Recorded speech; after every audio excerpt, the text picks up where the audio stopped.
Myanmar will hold its national elections starting on December 28, 2025.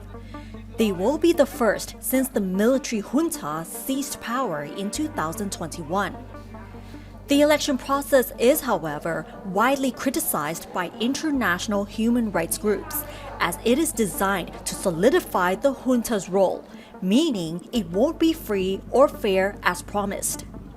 To Sotlat of the Independent Press Council of Myanmar describes the elections as a sham and says the election laws incite fear among the Burmese. So I think, what is the point having the election? You already know the election result. But at the same time, our main concern is our majority of people has to be very scared that, if I don't vote, if I don't show up in election voting system, at the gunpoint, what will be the consequence? That is a majority concern. And what about those? What are the impact of this? We know that it is sham, it is illegitimate. Also, why do we bother the election outcome? We already know at gunpoint. We only worry about our own Burmese people in majority who cannot say no to both sides in the conflict. That is our main concern. While the elections in Myanmar do not reflect true democracy, So Mint of Mizima News says there is still a glimmer of hope, especially the power of the younger generation pushing back against the regime. The struggle and the resilience of the peoples in the country and outside the country have been very steadfast. Of course, there are a little bit of moral political support and from time to time international media coverage, whatever the best they could.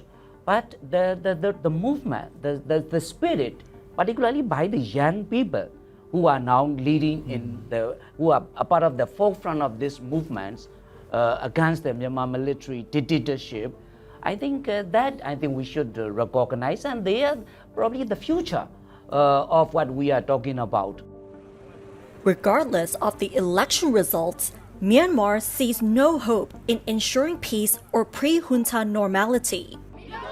Mon Myat of the Democratic Voice of Burma still believes, however, that the international community plays a huge role in ensuring the legitimacy of the people, and most importantly, calls for the release of Aung San Suu Kyi, who has remained imprisoned since the junta took power.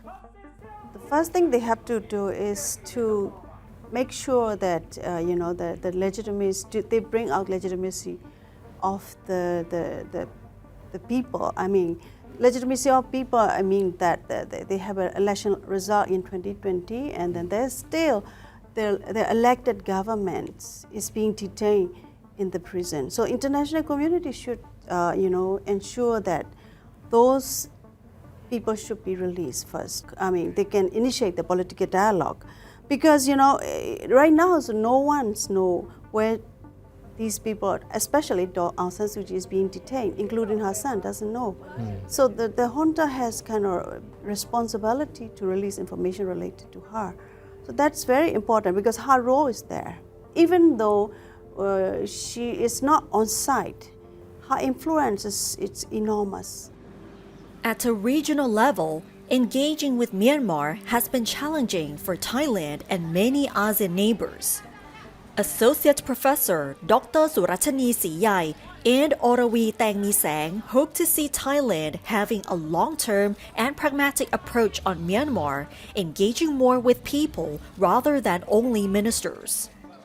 So when the new government comes in and they realize that the military government of Myanmar is not a good partner, right? And working with them is not really making us any safer at the border or serving our national interests, then there can be change. And I think that positive change can start from there.